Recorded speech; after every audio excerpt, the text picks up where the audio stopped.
कौन है अमृतपाल जो देश के लिए सरदर्द बन गया है। फिलहाल अमृतपाल के खिलाफ पंजाब प्रांत के अंदर देशद्रोह का मामला दर्ज किया गया है और उसके साथ और अन्य कई मामले दर्ज किए गए हैं, जैसे कि प्रधानमंत्री और गृह मंत्री के खिलाफ हेट स्पीच देने का मामला, थाने के घेराव का मामला, किडनैपिंग का मामला, अपहरण का मामला और अपने पास गैर कानूनी रूप से गोला बारूद और हथियार रखने का मामला। इन सभी मामले में पंजाब पुलिस बहुत ही शिद्दत के साथ इसे ढूंढने में लगी हुई है और कुछ दिनों तक अपने समर्थकों के साथ अकड़ कर कहने वाला ये व्यक्ति जो बोल रहा था कि मैं भारत के संविधान को नहीं मानता और हम अलग राज्य चाहते हैं, खालिस्तान की मांग कर रहा था, आज भगोड़ा बना घूम रहा है। आज इसकी इतनी हिम्मत नहीं कि प्रशासन के सामने उसकी आंखों में डालकर अपने आप को बेगुनाह साबित कर सके, ये बोल सके प्रशासन से कि मैं सही हूँ। उस समय अपने समर्थकों के साथ इसने बहुत ही जोर दिखाया और पुलिस के ऊपर अपनी हैकड़ी दिखाई, मगर आज प्रशासन चुस्त है और इसकी सारी हैकड़ी निकल गई है। उस समय प्रशासन ने जब इसने ऐसी हरकतें की तो शांत रहा, क्योंकि प्रशासन अपनी तैयारी में लगा हुआ था। भारत के अंदर G20 की मीटिंग्स होनी थी, तो उस समय इस मामले को तूल ना मिले ज़्यादा, तो बहुत ही सोचे समझे तरीके से वहाँ की पुलिस ने व्यवस्था को बनाए रखने के लिहाज से, मामले को संभालने के लिहाज से उस मुद्दे को अवॉइड करते हुए थोड़े समय निकल जाने दिया। बाद में प्रशासन ने अपनी मुस्तैदी के साथ जब सारी तैयारी कर ली तो इसके पीछे प्रशासन पड़ गया है और अब इसको पकड़े बिना प्रशासन नहीं छोड़ने वाला। अमृतपाल सिंह के करैक्टर विश्लेषण के साथ ही इसकी बैकग्राउंड को जान लेना जरूरी है। ये 19 साल की उम्र में भारत से दुबई चला गया। उस समय इसने अपने चाचा के यहाँ ट्रांसपोर्ट का व्यापार किया। ये वहाँ कहा जाता है कि ट्रक चलाया करता था। वहाँ ये कनाडा और अमेरिका के कुछ आतंकवादी संगठनों के साथ मिला। आतंकवादी संगठन जो कि खालिस्तान की मांग करते हैं और सेपरेटिस्ट हैं वो लोग, और भारत को अलग कर देना चाहते हैं, विभाजित कर देना चाहते हैं। तो उनसे बहुत ज़्यादा इन्फ्लुएंस हो गया और जब ये 2023 के अंदर भारत में आया तो इसने कुछ सेपरेटिस्ट गतिविधियां करनी भारत में शुरू कर दी। भारतीय प्रशासन ने इसे शुरू में हल्के में लिया, पर इसकी लोकप्रियता धीरे धीरे बढ़ने लगी। पिछले 6 महीनों के अंदर इसने अपने दल बना लिए, गुट बना लिए पंजाब के अंदर, और बहुत ज़्यादा वर्चस्व इसका जैसे जैसे दिखने लगा तो वैसे ही इसकी जो है वाणी तेज होती चली गई। ये प्रशासन के खिलाफ बोलने लगा, देश के खिलाफ बोलने लगा, देश के प्रधानमंत्री और गृह मंत्री के खिलाफ बोलने लगा। अब प्रशासन मुस्तैदी में आया है और इसके ऊपर पूरी तरह शिकंजा कस रहा है। अब देखना यह है कि ये भगोड़ा कब आता है भारत सरकार के हाथ और इसके लिए क्या सजा निर्धारित की जाती है। हम आपको बता दें कि ये जानना भी बहुत ज़रूरी हो जाता है कि खालिस्तान का मुद्दा है क्या। खालिस्तान के मुद्दे की शुरुआत 80 और 90 के दशक से होती है।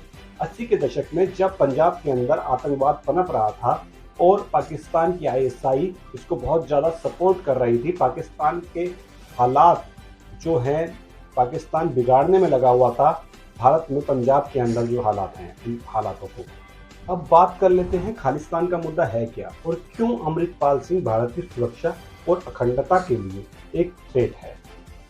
हम इसको जानने से पहले हमें जाना पड़ेगा थोड़ा सा इतिहास के अंदर। आप जानते होंगे कि भारत प्रधानमंत्री इंदिरा गांधी की जो हत्या हुई थी वो पंजाब के कारण ही हुई थी। यानी कि आप ऐसे समझिए कि पंजाब की उस समय की जो गतिविधियां थी उनके चलते ही उनकी हत्या हुई और जिसका खामियाजा बहुत सारे सिखों को भुगतना पड़ा। उस समय पंजाब के अंदर खालिस्तान की जो मांग है बहुत ज़्यादा चरम पर चल रही थी और उस समय के एक एक्टिविस्ट कहिए या फिर उनको एक आतंकवादी कहिए या सेपरेटिस्ट कहिए, जो आपको उचित लगे, वो मांग कर रहे थे पंजाब के अंदर एक अलग राज्य की, एक अलग देश की। यानी कि वो पंजाब को देश से अलग चाहते थे, वो अपना अलग देश बनाना चाहते थे, खालिस्तान, और उनका नाम था भिंडरावाला। तो भिंडरावाला आपने सुना होगा। तो भिंडरावालों की डिमांड थी पंजाब, जो पाकिस्तान में पंजाब आता है वो पंजाब, भारत में जो पंजाब आता है वो भारत का हरियाणा राज्य, भारत का हरियाणा के साथ राजस्थान के कुछ हिस्से, इनको मिलाकर एक पंजाब देश बना दिया जाए जो खालिस्तान के नाम से जाना जाए। मगर ये मुमकिन नहीं था। भारत एक है, अखंड है, तो ऐसे में उन्होंने आतंकवादी घटनाएं करना शुरू किया, आतंकवादी घटनाओं को अंजाम देना शुरू किया। भिंडरावाला ने बहुत सी ऐसी आतंकवादी घटनाओं को अंजाम दिया। वहाँ के जो मुख्यमंत्री था उनका कत्ल किया गया, वहाँ के पंजाब के अंदर डीजीपी का कत्ल किया गया। पर जब इंदिरा गांधी एक्शन में आई तो उन्होंने एक ब्लू स्टार ऑपरेशन लॉन्च किया, क्योंकि भिंडरावाले ने जानता था भिंडरावाला कि पुलिस या आर्मी गुरुद्वारे में नहीं घुस सकती, तो इसलिए उनने अपनी छावनी जो बनाई, अपनी जो सेना तैयार करी, अमृतसर गुरुद्वारे के अंदर तैयार की। अमृतसर गुरुद्वारे के अंदर बहुत सारे आतंकवादी उस टाइम रह रहे थे। हम उन्हें आतंकवादी ही कहेंगे क्योंकि जो सामान्य जनता को निर्मम रूप से मार दे और उन्हें आतंकवादी ही कहा जाएगा। तो वो लोग अमृतसर गुरुद्वारे को उन्होंने अपना एक प्रोटेक्शन के तौर पर इस्तेमाल कर रहे थे, और उस समय वो सारी जो इलीगल गतिविधियां थी वो गुरुद्वारे से कर रहे थे। पुलिस किसी प्रकार का एक्शन नहीं ले पा रही थी। इंदिरा गांधी ने एक ऑपरेशन लॉन्च किया सेना के साथ मिलकर, ऑपरेशन ब्लू स्टार, और वहाँ पर सेना को उतार दिया। जब सेना वहाँ पे उतरी तो वहाँ पे भिंडरावाले की मौत हो गई। तो क्योंकि सेना ने जब अपनी कार्रवाई की तो उस कार्रवाई के अंदर जितने भी आतंकवादी वहाँ इकट्ठे हुए होते वहाँ बहुत सा गोला बारूद असला मिला, उसके अंदर बहुत से लोगों की जान गई, और फाइनली उस मूवमेंट को वहाँ ख़त्म कर दिया गया। तो इस मूवमेंट को दोबारा जिंदा करने ये अमृतपाल सिंह भारत में आ गया है, और अब भी इस मूवमेंट को अगर नहीं रोका गया तो यकीनन एक इतिहास दोबारा दोहराया जा सकता है। ऐसा हो सकता है कि दोबारा ऐसी की परिस्थितियां आए कि भारत फिर अपने किसी राज्य को खोने के लिए उस मुकाम तक पहुंच जाए और लोगों को अपनी शहादत देनी हो, बहुत से लोग शहीद हो जाएं, बहुत से सेना के लोग, बहुत से आर्मी के या फिर बहुत से पुलिस के लोगों को शहीद होना पड़े इस मूवमेंट में।